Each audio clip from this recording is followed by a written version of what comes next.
Hi, Deepa Rani Shekhar from Transform Life Programs, Love and Light. In this video, I am going to talk about suicide. Well, you might think, what a topic to choose. It's not something bright. I have been talking about things that are bright and happy and all that. Yes, this is a dismal and disheartening thing, a shattering thing, but it needs to be addressed because there is a spike in suicidal tendency, suicidal rate in the world according to all statistics and data. So let us do our bit to contain it, is why I am talking about this topic. So let me tell you a story at the outset. There was this little boy who came home one day and said, "Dad, my teacher has given me an assignment." The dad asked, "What is that assignment?" Usually assignments are about coloring, writing, reading, or making a model or something. So this teacher, God really bless her, and the student who insisted, God bless this little boy, had given the assignment to this child and the whole class the child belonged to hug 10 people and tell them they were loved, cared, and they mattered to the world. So the boy hugged his family, hugged the neighbors, and then he said, "Okay, let's go to the mall. 5 people I know, 5 people I don't know." That was the statistics the teacher had told him. So the boy went to the mall and he hugged 4 people. There was one shot. He had hugged 9 people out of the 10 the teacher had asked him to hug. So he started telling his dad, "Let's wait for some more time." It was almost the time for the mall to close. So the father said, "Chalo, we'll go home." The boy said, "No, I want to finish my assignment. I want to complete it. I want a closure." And it was a rainy evening. It was raining and the car was hurtling down as they were going back to their house on the hilly road. There, far away, he saw a tiny cottage with a flickering light, stood all alone, almost away from civilization. And the boy said, "Dad, please stop the car. Let me go to that house and see if there's anyone. I'll hug that person and my assignment will be complete." The father hesitated. "Son, it's raining and it's really dark. Do you really have to do that? Do you really have to do this?" The boy said, "Yes, Dad, I'm very sure." So the father, though he was reluctant, the boy insisted. And the father let the boy go as he was locking up the car. The little boy ran and knocked on the door, rang the bell, knocked on the door. For quite some time, the door didn't open, but the boy was persistent. Finally, an old lady opened the door. And as she was looking bewildered at who was this visitor at this hour, it was obvious that she was not used to visitors and definitely not at that odd hour. The boy hugged the lady and said, "I love you. You matter to the world. You are important. Please take care of yourself." The lady burst into tears. The old lady just burst into tears. She was too overwhelmed. And the father by then reached the place where the boy had hugged and the old lady was crying. And the father was dumbstruck as to what was unfolding. And the lady said, "You know what? I feel this is a message from the Almighty. I feel this is God's messenger in the form of this little boy." And the father was still awestruck and asked, "Why so?" The old lady said, "We have had, my husband and I, we lived a quiet life for a long time. We did take care of our children, we reared them, and now they're on their own. I don't blame them. Probably they're busy in their lives. They don't have time for old people like us. But still, we did have a good life for quite a few years, more than 3 decades, my husband and I. 6 months before my husband died, though he has provided for me for my old age, for my medicines, for my sustenance, I felt there was no purpose for my life. I felt there was no love. Nobody expected anything from me. So why should I live? So I was about to end my life when I heard this knock. And now I feel it is a message from God, and I will not do this terrible mistake of making the decision of taking my life off, which is God's gift. So, friends, everybody, each one of us on this planet, everybody's life is gift of God. It is no accident. It's no accident. If we are not achieving, if we are not successful, there is something else which we have to explore. Remember, God cannot make mistakes. God cannot make mistakes. So reach out to people. Your touch, your smile, your hug probably can save somebody's life someday, like this little boy's life saved the life of this elderly lady. So suicide by itself is a vast subject, and the reasons are multifaceted and very, very complex. Okay, so what are the triggers? I'm going to take you through a very simple journey, not take you through the technicalities, the complexities of it. I'll make it as simple as possible. What are the triggers for a suicide? Usually it is an imagined loss or disaster. Sometimes the loss or disaster might be real also. And failures in exams, failures in sports, failures in business, failures in career, failures in relationships, death of a loved one. It could be shame, guilt for not being able to do something or for having done something. When freedom is denied over something, sometimes there are youngsters who end their life because the TV remote was not given to them, or they were not given permission to go on an excursion. It's ridiculous, but it's true. And these are the major reasons for triggers, not reasons, triggers, I would rather call it triggers, because reason is a deep-seated, long-standing thing. Trigger is on the spot. Let me tell you one thing. Suicide is a decision or a choice which is momentary. Though they plan for a long, long time, when that moment they are stopped, when, like this little boy who hugged the old lady, if that moment is gone, they are out of it. But again, they might try again until the suicidal tendency is stopped. So depression, loss of hope can be a major reason for suicidal tendencies. And sometimes the trigger can be people who have the suicidal tendency. They might want to punish somebody. They might want to put somebody, a parent or a spouse or a sibling or daughter or friend or anybody, children or anybody, into a guilt spot. Had you allowed me do that, I would not have done this. You whine and pine for my exit through your life. That's so cruel actually. Though they kill themselves, that's a pity, that's pathetic, but the intention is actually cruel. Do you get what I'm saying? It's really, really cruel. So they want to attribute the guilt of their suicide on somebody. Okay, and silence is the worst enemy. When people don't communicate, you don't know what's happening in their devil's workshop. And one fine day, boom, they're gone. So always be watchful. Never ignore anything you find odd or strange in people you coordinate with, people you are related to, people with whom you do your day-to-day events, maybe your business or you run your home, whatever. So what are the symptoms?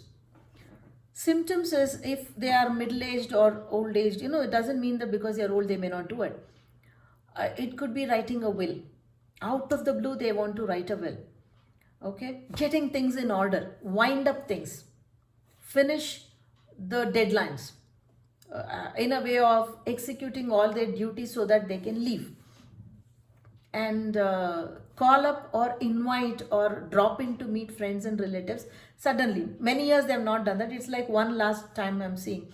Or have a party or a get together without any specific reason for celebration. It's like having one last gala time before I leave. And uh, it could also be an attempt to give a message to somebody. Okay, these are the symptoms. And remember one thing: those who threaten suicide will never commit suicide.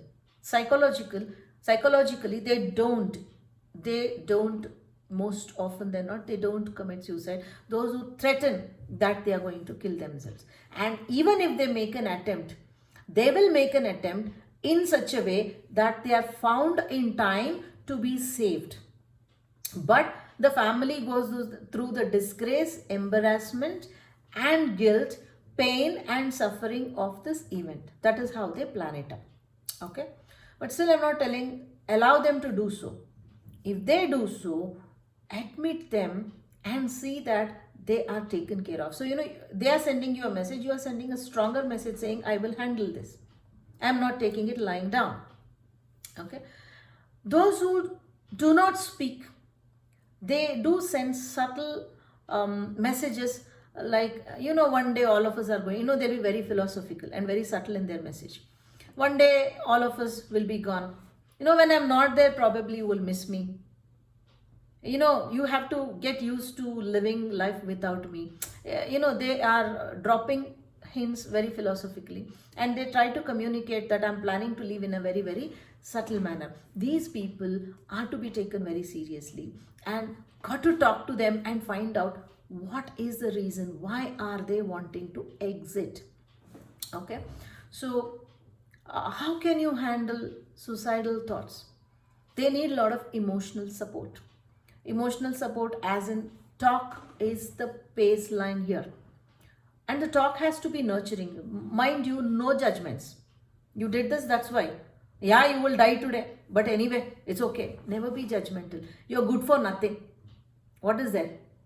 You threaten to die. I don't think you have the guts to do. Never be judgmental. Never challenge them. Okay? Be very nurturing in your talk. Be very understanding. Be very empathetic. But never agree that this is the only solution. Suicide is definitely not the solution for anything. I will tell you why. In a while, I will get back to that. So, psychotherapy or talk therapy is a very, very good way of handling suicidal tendency.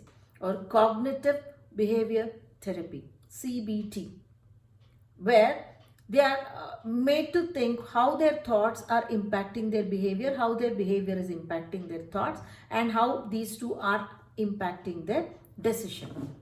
So, in the CBT, they are made to learn to respond and not react. So, what is the difference between respond and react? React is when you're angry, you say things, but you can never take back. You can never eat back words you have spit. Respond is you think, is it really necessary to react? Would it have an impact? I'll give you a very simple example. Bangalore, the city I live in, and probably most of you who are logged in live in, is a city, fastest growing city with the slowest moving traffic. I'm sure you will agree. Probably most of the world's metropolitan cities may have this problem too. So, when you're stuck in a traffic jam, maybe we have a deadline to meet, maybe we have something important to do. But simply honking, your vehicle is on the 10th row. There are 10 rows of vehicles in front of you. And in India, you know how chaotic the traffic is. There are around 60, 70 vehicles in front of you in 10 rows. And you keep on honking. That's reaction. That's not going to help you. You honk, somebody else honks. And you start exchanging abuses in honking. Does it help?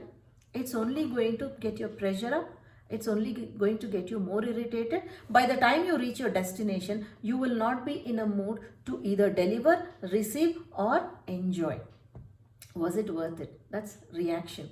Response is, well, I am stuck here. Even if I honk, nobody, until the signal is open, until everybody else moves. It's not the fault of the truck driver or the car driver who was just parked in front of you. There are 9 more vehicles in front of him. So it's nobody's fault. The signal has to open. All that you can do is catch up with a call to someone and tell them, once this, I'm in traffic, but once the signal opens, I think I will abruptly cut the call. Or listen to music. Get your to-do list. Have something to do in these times. Have a cube which will divert your mind from what you're doing.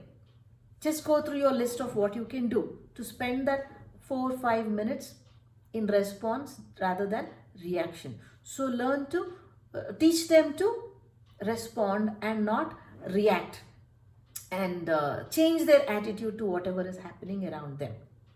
Changing your attitude is a very, very important thing, because attitude is what matters. Your attitude is what determines the quality of life, the turn of events in life. Everything is bent on turn of events and attitude.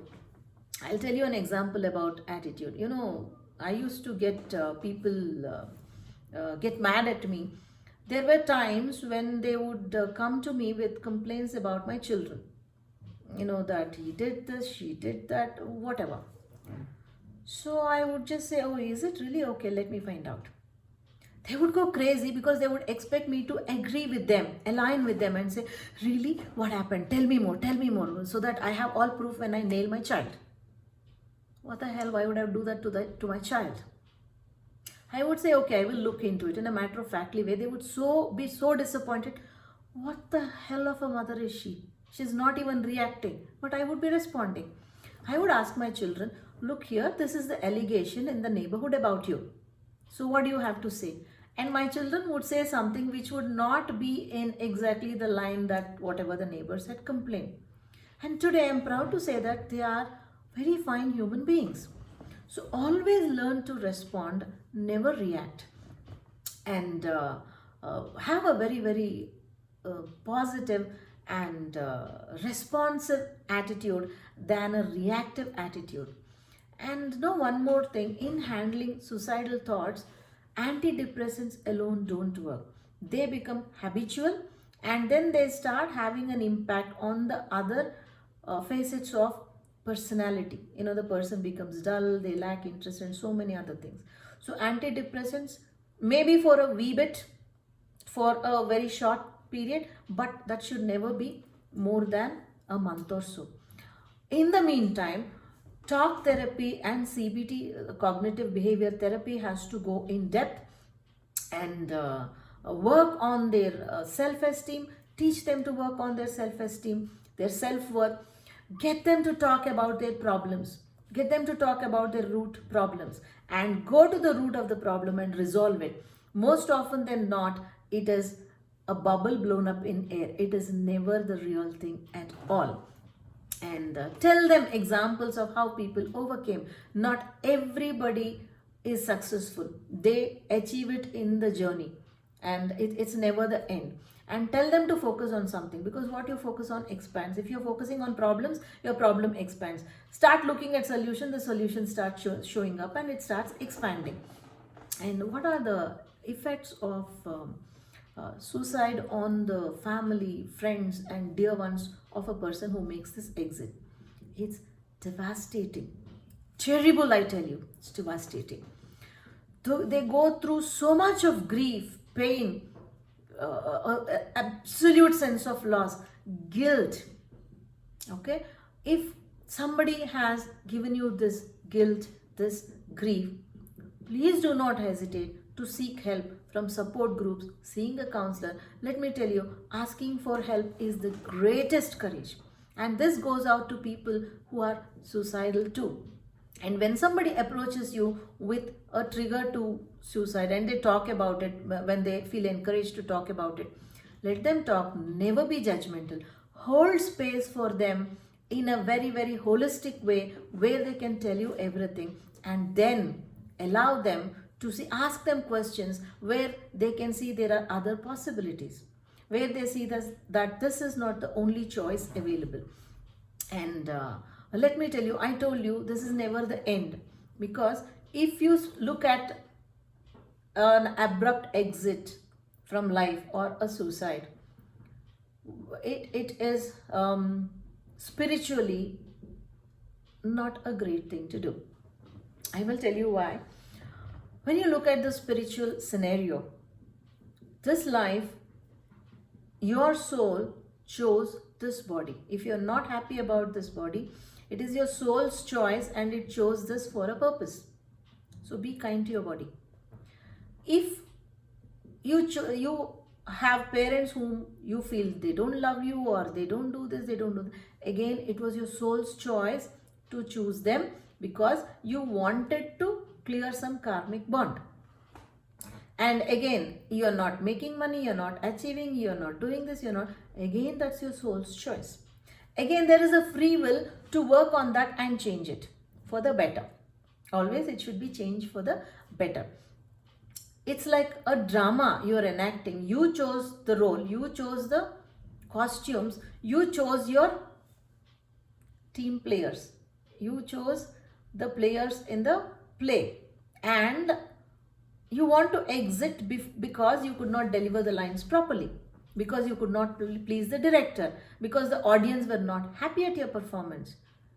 Do you think an actor would die because of that? No. An actor would go back to practice and come back. You know, it's like if the audience are throwing tomatoes and eggs at you, see how you can collect them so that you can make some omelets. Right? That should be your attitude in life. There's nothing that cannot be resolved. Death is the only thing that cannot be reversed. And if it is something you have chosen to clear some karmic bond, to clear some karmic issues, if you end your life abruptly, if you make this abrupt exit, you will have to come back with greater issues until you clear this pattern, until you clear this issue. So anyways, now or later, you have to do that. When you have the awareness, why can't you handle it? Friends, does it make sense? So always remember, this abrupt exit will leave all the other actors, because in your life's drama, you are in the lead role. All the other actors will be left hanging without the lead actor. So whatever the reason, think of your loved ones before you even think of this step. Okay? I would like to put it across as a counselor, just a talk over the phone has deterred many, many people from their decision of ending their life. So of course it is a free will world, universe. But ask yourself, is there nothing more? Okay, if you don't have any interest in doing something in your life, see if you can add value, if you can add a smile, if you can make a difference to somebody else's life, and see how that's going to turn your entire life over for you. So always think of your loved ones. Think of the gifts you came with. Remember, God doesn't make a mistake. And if you think He made a mistake and did this abrupt, untimely exit, you're going to come back again. You know, the same old clothes not fitting properly, you're again going to give a rehearsal. You're again going to give an audition. You have to enact your role.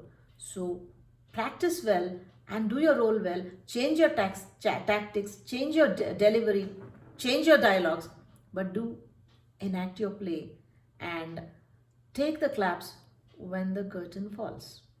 Right? When you look back, you should be proud of the moments you enjoyed. You should be proud. You know, sometimes what seems very, very terrible, very, very fearful now, down the lane after a year, it would never matter. You know, when I was a student, I was very talkative and a very outstanding student. You know how? Because every class I would be sent out of the class. I was made to stand outside because I was talkative. So that time, it was a great embarrassment to me, but still I couldn't stop myself from talking. And then later on, I realized, okay, talking is my skill. Why can't I encash on that? And I chose professions which has talking as the capital, right? So when I look back, those days in school were terrible when I was made to stand and ask, why was I not paying attention, why was I talking? But now when I look back, that was my life, my own intuition, my own guidelines giving me a direction. Girl, you learn to talk, never keep quiet. That's your strength. Okay. So when I look back, all the punishments look comical today. It's not embarrassing anymore to me. So what is grave and intense today will be light and comical over a period of time. Just that you have to hold on till you move from the grave to the comical. Hope I made sense to you.